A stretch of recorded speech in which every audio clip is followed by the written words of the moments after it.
Urkullu, una fortaleza formidable que domina el puerto de Ibañeta. No es una construcción defensiva, sino un trofeo de conquista. La romanización, con mayor o menor intensidad, se extendió por todo el país de los vascos. Sus ciudades, fundadas casi siempre como guarniciones militares, son, en unos casos, como el de Velella, la actual Iruña de Álava, un rastro arqueológico. En otros, pujantes urbes. Pamplona, la ciudad de Pompeyo. Bayona, Lapurdon.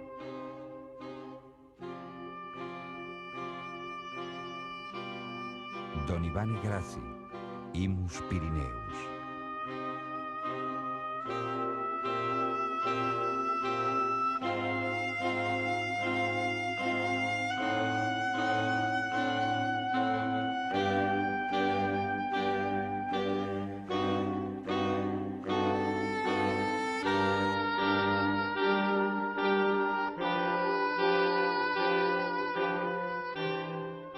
Arturo Campión dejó escrito que los romanos ocuparon tierras y territorios a su gusto, construyeron las vías que comercial y militarmente les convenían, reprimieron el bandolerismo y las guerras intestinas que les perjudicaban. Del país, pobre entonces y difícil de dominar por su aspereza, no se cuidaron.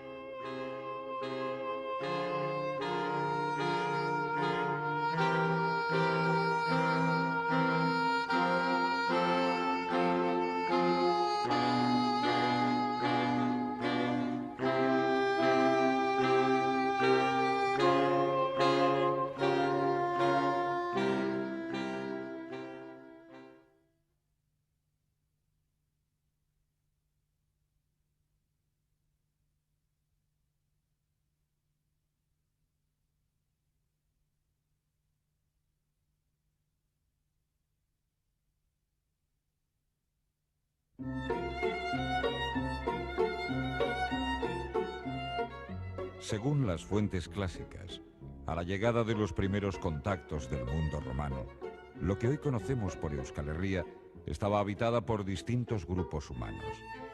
Así, por ejemplo, al otro lado de los Pirineos se encontraba toda una serie de pueblos aquitanos. En lo que actualmente es Navarra, encontraríamos al grupo vascón, y en lo que actualmente conocemos como la Comunidad Autónoma Vasca, una serie de grupos, entre ellos los autrigones, caristios, bárdulos y verones.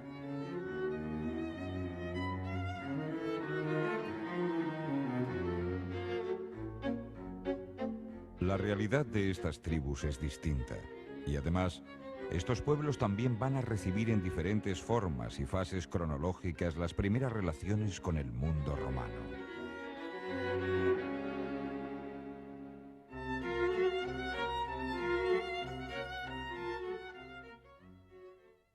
Los primeros contactos, los más antiguos, serían precisamente en la zona del Valle del Ebro, en la zona navarra, dentro del marco de lo que serían las guerras civiles de las últimas fases de la República Romana, que se trasladan al territorio de Hispania y en el que precisamente pues esta zona, como mencionaba, del Valle del Ebro juega un papel importante. De hecho, nos referimos a las guerras sertorianas, a las guerras entre Pompeyo y Sertorio, en la que los diferentes pueblos indígenas juegan un papel a un lado o a otro de de los contendientes. Dentro de esa dinámica tenemos, por ejemplo, por quedarnos con una referencia cronológica, la fundación de Pompaelo, precisamente por Pompeyo, la actual Pamplona, Iruña, en torno al año 75 a.C. aproximadamente. Siguiendo con este desarrollo cronológico y con una dinámica absolutamente diferente, tenemos lo que sería la incorporación de la zona aquitana al mundo romano. Esta incorporación es ya más lo que entendemos de una forma convencional como un proceso colonial, porque se produce dentro de las guerras, dentro de un proceso de conquista, concretamente dentro de lo que es por todos conocido como la Guerra de las Galias, impulsada por César. Entonces, dentro de ese proceso de conquista se produce la incorporación precisamente de los pueblos aquitanos. Finalmente, lo que sería lo que hoy es la Comunidad Autónoma del País Vasco, Álava, Vizcaya y Guipúzcoa, tienen un proceso diferente y algo más tardío. Tenemos que situarnos en torno ya casi prácticamente al final de las guerras cántabras, que se desarrollan ya durante el Principado, en torno al 29-19 a.C., y como mencionaba, en torno a esta circunstancia es cuando toda esta zona funciona como una retaguardia, digamos, y se producen esos primeros contactos con el mundo clásico.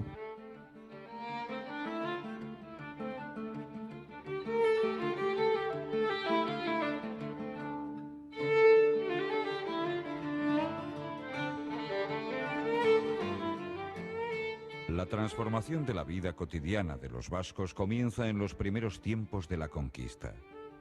No hay que olvidar que este no fue un proceso rápido, fue diacrónico y tiene lugar en etapas.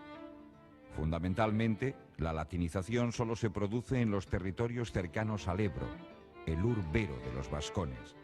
Y aquí destacan Calagurris, Calahorra y Cascante o Gracurris, ciudades vasconas que se encontraban precisamente al sur de dicho río.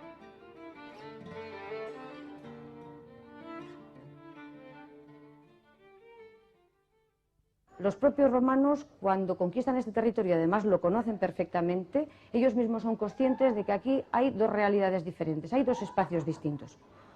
Un espacio que es lo que ellos denominan ager y otro espacio que ellos denominan saltus. Uno y otro tiene entidad distinta, caracteres paisajísticos, climáticos, y posibilidades de explotación económica también diferente. Insisto que ellos reconocen esa realidad, son conscientes, hacen una discriminación de ese espacio, y en ese espacio actúa la presencia romana de forma diferente. Con esto nos encontramos que en lo que es el Ager, es decir, la zona llana, es decir, la divisoria de agua sur, surcada por ríos que van a nutrir el Ebro, la presencia romana es muy intensa. La presencia romana podemos decir que es clave. Las transformaciones que se producen son fundamentales y de ahí que el número de testimonios que nosotros tenemos de ese Ager, de esa zona meridional, es abundantísimo. Son abundantísimos. Testimonios de todo tipo, estructuras constructivas, enseres objetuales, o sea, objetos simplemente, testimonios, como digo, de todo tipo. En ese espacio reconocido, discernido e identificado por ellos que denominan saltus, la presencia romana, a tenor de los datos que hoy tenemos y a tenor de los restos que hasta ahora la investigación ha puesto de manifiesto, es menor. Tras estas distintas etapas, se puede decir que desde el año 19 a.C. en adelante, todo el país de los vascos vivirá bajo el imperio de Roma. La antigua Aquitania y el resto del territorio vasco quedará incluido en la provincia tarraconense.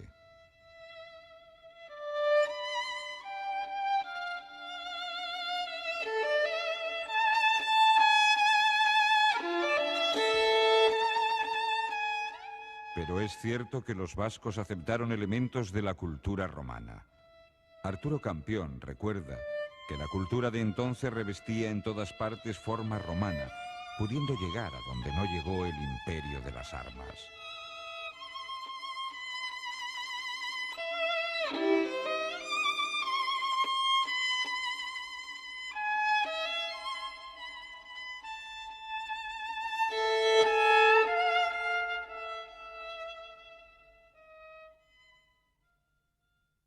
Y a partir del 19 a.C. aproximadamente se van intensificando estos contactos y de alguna forma hay, vamos a decir, un consenso, por llamarle de alguna manera, de intereses entre lo que serían las élites indígenas que habitan estos territorios y los intereses propios del Estado romano.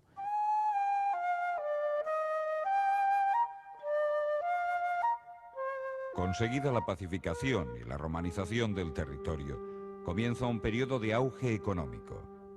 En los 2 primeros siglos de nuestra era, los romanos se hacen cargo de las explotaciones mineras de Somorrostro, Lans, Banca o Arditurri.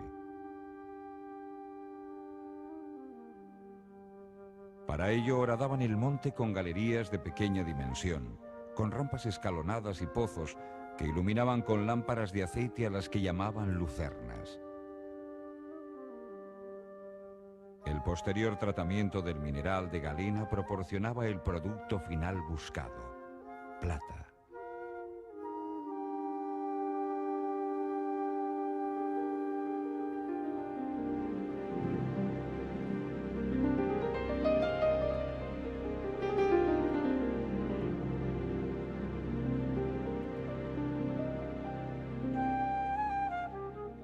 Las minas de Arditurri, en Oyarzun, se encontraban cerca del que geógrafos latinos denominaban el puerto de los vascones, Oyaso.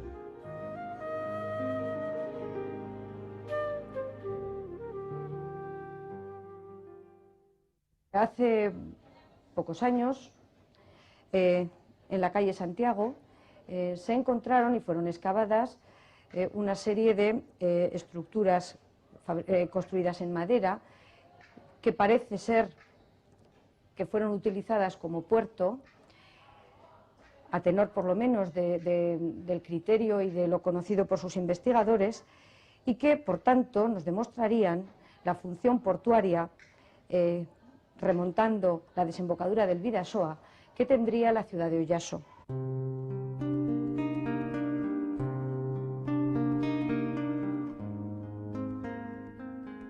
También se han localizado los restos de un templo romano y una necrópolis que se utilizó para enterrar a las gentes de este asentamiento, así como objetos de diversa clase, lo que nos lleva a pensar que efectivamente, situado en los alrededores de Irún, Oyaso fue un núcleo de población muy importante en la Vía Maris.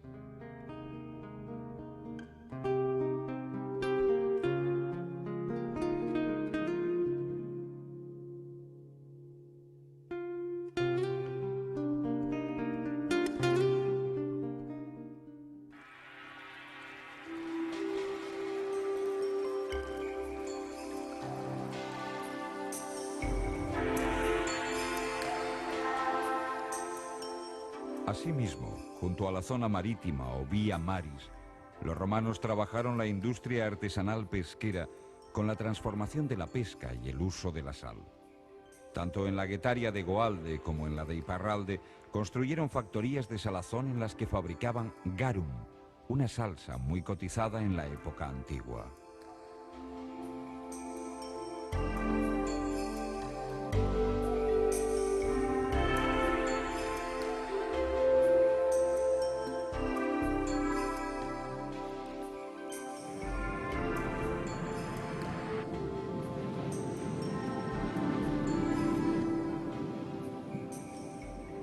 Además del mar, los romanos utilizaban las calzadas como nuevas vías de comunicación.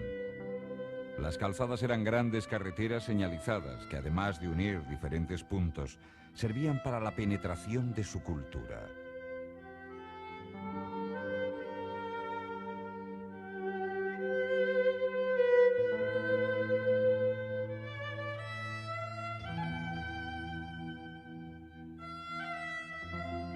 En el país de los vascos tuvo gran importancia la calzada que unía Burdingala, Burdeos, con Astúrica, Astorga. Esta, después de atravesar Novempopulania, tocaba a Garris, Carasa, pueblo integrado hoy en Sempale, y a Imus Pirineus, Don Ivane Garazzi. Aquí se introducía en los desfiladeros de Ibañeta hacia Roncesvalles. Este estaba considerado como uno de los 2 pasos más importantes del Pirineo en la época prerromana. Según aparece en el Itinerarium Provinciarum Antonini Augusti, una vez pasado Roncesvalles, la vía romana seguía por Turisia y Turisa en el Valle del Erro hasta Pompelo, Pamplona, atravesando el resto de Euskal Herria.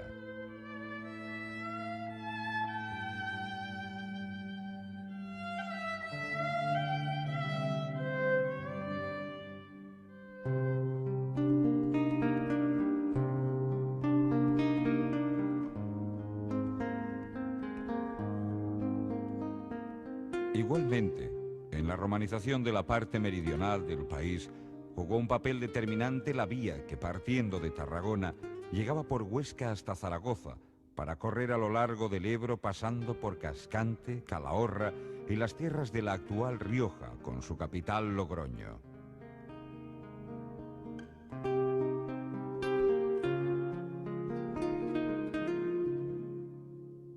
Esta vía, que era de las que se utilizaba generalmente para llegar a Roma, fue elemento latinizador de las tierras vascas de la ribera del Ebro.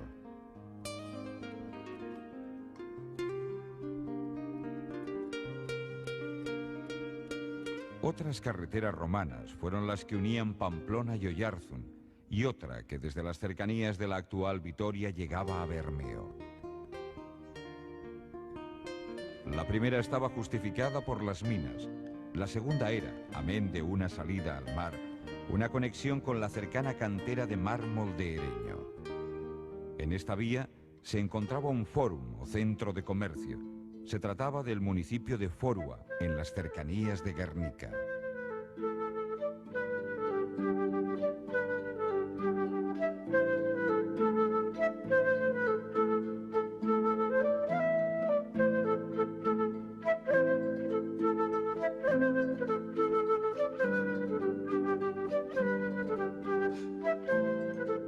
Las obras públicas, sobre todo en la periferia del país de los vascos, tendrán una incidencia decisiva en la economía y forma de vida.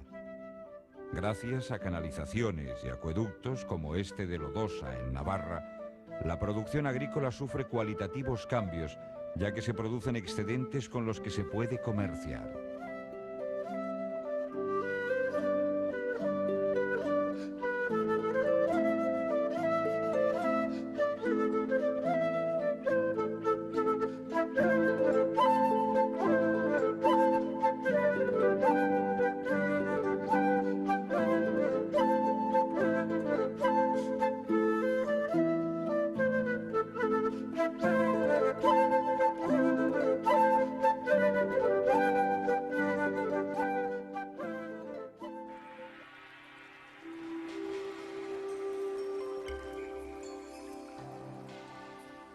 Dos son, por otro lado, los grandes aportes romanos en el campo agrícola: el aceite de oliva y el vino. Y no solo el cultivo, también su elaboración y transporte. Los trujales, que aún funcionan en algunos lugares, heredan técnicas latinas.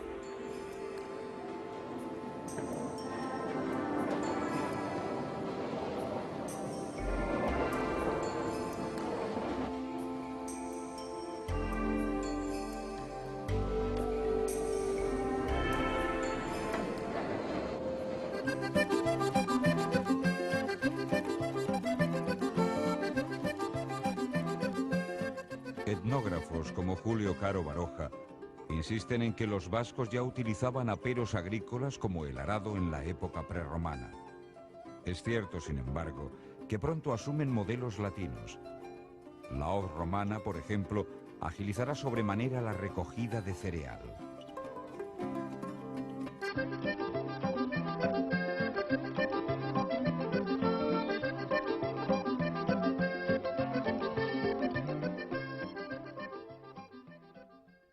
Lo que sí que se produce en época romana en Euskal Herria es, desde luego, una intensificación de los cultivos, una mayor producción de excedentes. Hay que tener en cuenta que se produce su integración en una economía ya de corte monetario que necesita, obviamente, producir excedentes para poder monetarizarlos. Y, por supuesto, una intensificación de aquellos cultivos cuya imagen mental también tenemos más fresca o más asociada al mundo clásico, como pueden ser, evidentemente, aparte de los cereales, el cultivo de la vid o el cultivo del olivo, aunque nunca hay que olvidar que, aunque sea de una forma muy puntual, determinadas sociedades indígenas que habitaban Euskal Herria en la antigüedad, antes de la llegada de los romanos, ya conocían algunas de estas especies, como se ha demostrado, por ejemplo, en las excavaciones de Cortes de Navarra, en la que están presentes pues, incluso semillas de vid. No sabemos si esto procedía de un cultivo más o menos extenso, pero ya existía, digamos, un conocimiento de estas especies que consideramos ahora tan mediterráneas.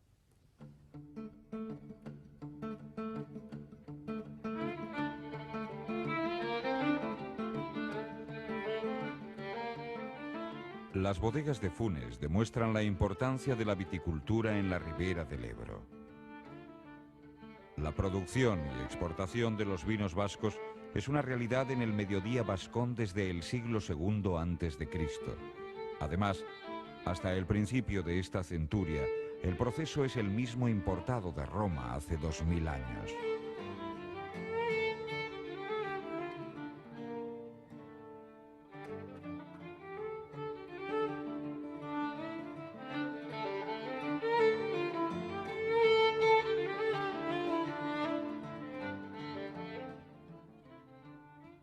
Hay un hecho que va a marcar el desarrollo del comercio de vinos, aceites y otros productos vascos: la introducción de la cerámica, una industria fundamental en los años venideros. Así, las grandes ánforas de barro sirven tanto para el almacenamiento como para el transporte.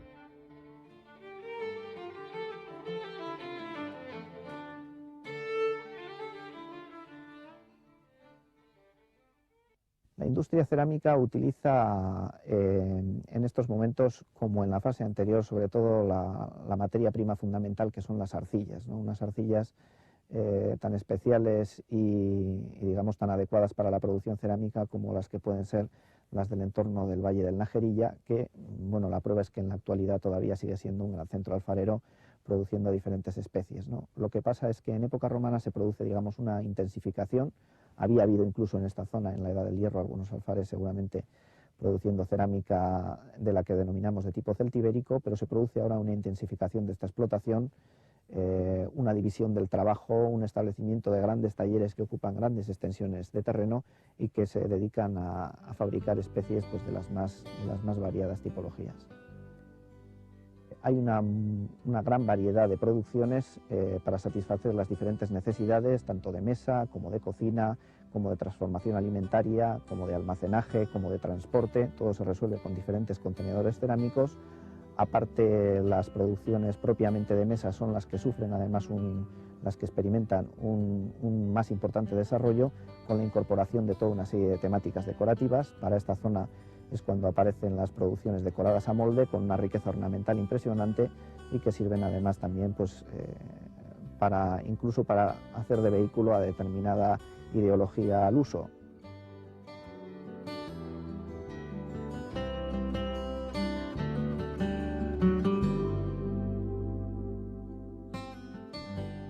El establecimiento de una red de carreteras, así como el aumento de las producciones agrícolas, van a dinamizar de forma definitiva el comercio.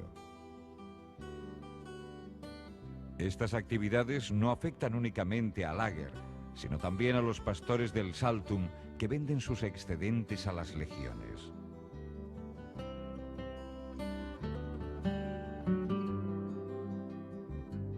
Los asentamientos se convierten en centros comerciales. Roger Collins recuerda que las ciudades grandes como Pamplona y también los núcleos más pequeños de población civil seguramente no fueron los únicos mercados. Las guarniciones militares como Lapurdum o Iruña de Áraba cumplieron asimismo ese papel comercial.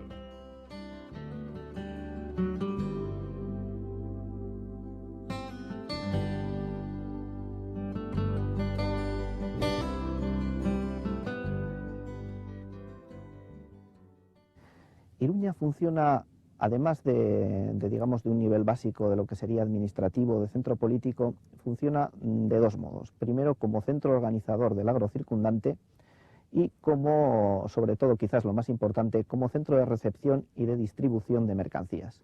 A Iruña llegan a lo largo de todo el periodo romano productos, mercancías, importaciones de los más variados lugares de lo que entonces era el imperio. Llegan producciones de Centro Europa, de las Galias, de Italia, del norte de África, Se reciben aquí, la ciudad desde luego es por supuesto un gran centro consumidor, y también se redistribuyen a todo lo que sería su ámbito de influencia.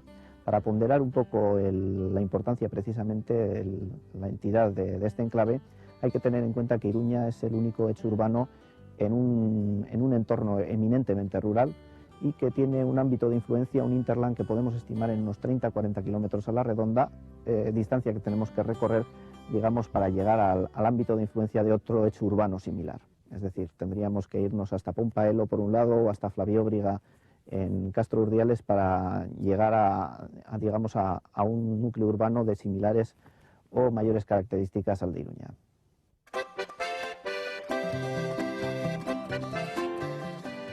A los romanos se debe, asimismo, la institucionalización de las ferias, en euskara perilla, que se celebran en el forum, plaza o mercado en latín. De esta época nos quedan algunos topónimos como Forua o Gallur, Forum Gallorum.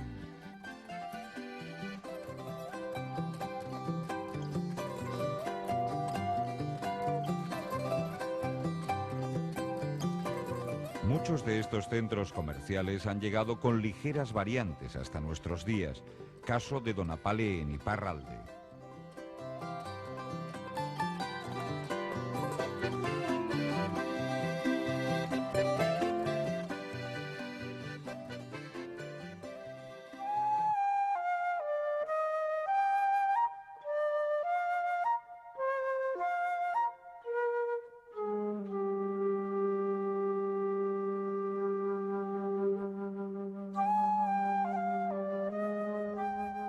En los años que van del 79 al 119, Pamplona accede al derecho romano. No es exagerado afirmar que el derecho llegó más lejos que las legiones. Quedan, asimismo, entre nosotros algunos vestigios considerados hoy como costumbres ancestrales. Por ejemplo, la teja como símbolo de propiedad.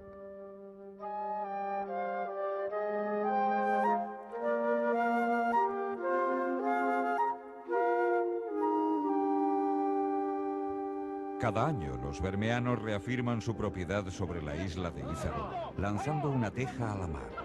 Se trata esto de una reminiscencia del derecho romano.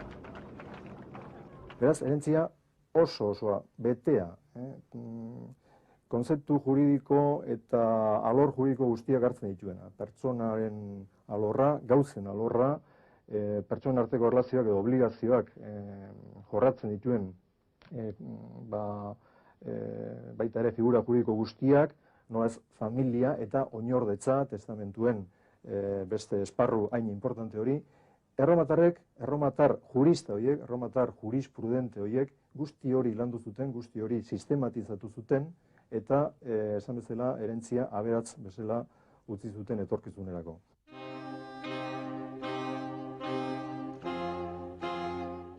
Los vascones formaron parte de las legiones romanas desde los tiempos de las guerras púnicas. Referencias a estos guerreros aparecen, por ejemplo, en el célebre bronce de Ascoli. Asimismo, sabemos que durante décadas una cohorte de vascos estuvo acantonada en la ribera del Támesis, cerca del lugar donde se encuentra la Torre de Londres, según se desprende de algunas inscripciones. Muchos de ellos, al regresar a sus casas, llevaban no solo las costumbres, sino también la lengua. Las relaciones entre el vasco y el latín son intensas en otros campos.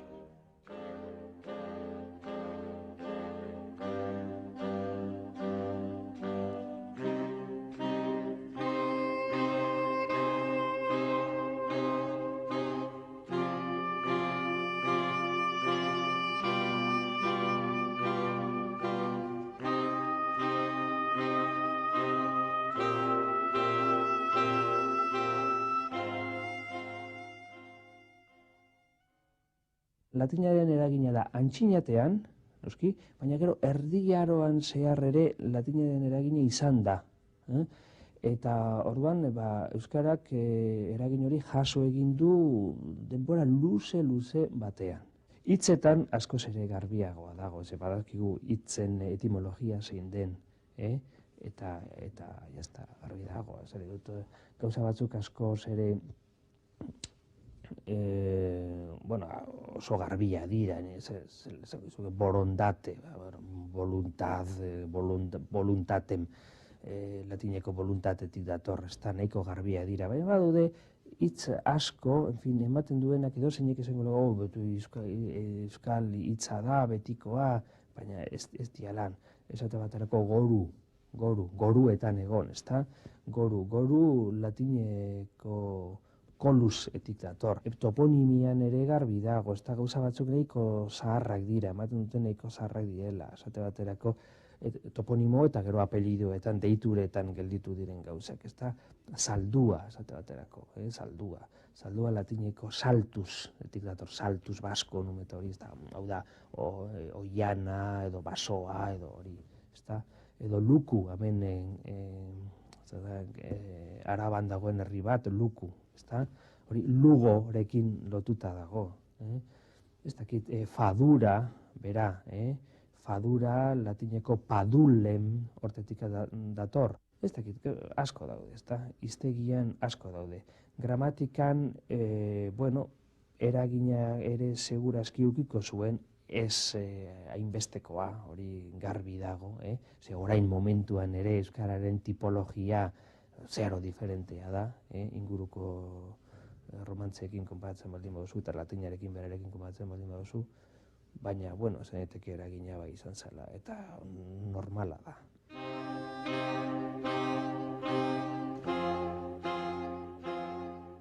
El fin del poderío romano en Occidente se produjo en el siglo V. Pero todavía hoy, a las puertas del siglo XXI, es apreciable la herencia romana. Si nosotros ahora nos fijamos en lo que hay ahora y simplemente repasamos esas cuestiones, vemos que se repiten. Conocemos perfectamente la riqueza agrícola, en concreto en La Rioja, en Navarra, en Álava. Conocemos, por ejemplo, una vía de comunicación que ha sido la vía de comunicación fundamental, excepto hasta que se han empezado a hacer las grandes autopistas y las grandes autovías, de época enormemente reciente, como es esa vía de comunicación que atraviesa la Llanada Alavesa, que lleva o que va por la barranca, que aparece trazada por la barranca navarra, que nos llega hasta Roncesvalles, hasta el puerto de Ibañeta, que nos cruza el Pirineo por este punto y que se adentra en Aquitania. Esa vía de comunicación no es nueva, esa vía de comunicación está trazada, podemos decir a grosso modo, encima de esa vía 34 del itinerario de Antonino. En las zonas donde aparece cierta presencia romana y testimonios romanos, también vemos que aparecen elementos que ahora siguen subsistiendo, que se siguen manteniendo. Hemos hablado de explotación minera. La explotación minera en Peñas de Haya, que se produjo en época romana, se ha mantenido prácticamente hasta nuestros días, y la Compañía Asturiana de Minas ha explotado Peñas de Haya, con lo cual ahí vemos cómo ha habido una continuación y no se había descubierto nada, se estaba haciendo algo que estaba hecho antes, que lo habían hecho antes en época romana, en el siglo I, en la primera mitad del siglo I. Pero es que no solamente es eso. Nosotros hemos estado hablando continuamente, estamos oyendo hablar de unos años aquí, el eje atlántico, en contraposición o comparándolo con el eje mediterráneo. Eso tampoco es un invento nuevo. El eje atlántico y el mundo atlántico y el círculo atlántico ha existido prácticamente desde la edad de los metales. En la edad del bronce el círculo atlántico tiene una importancia fundamental en lo que es la prehistoria reciente. Y después en época antigua volvemos a ver que el marco atlántico es otro marco de referencia fundamental, en el cual está inserta la costa cantábrica.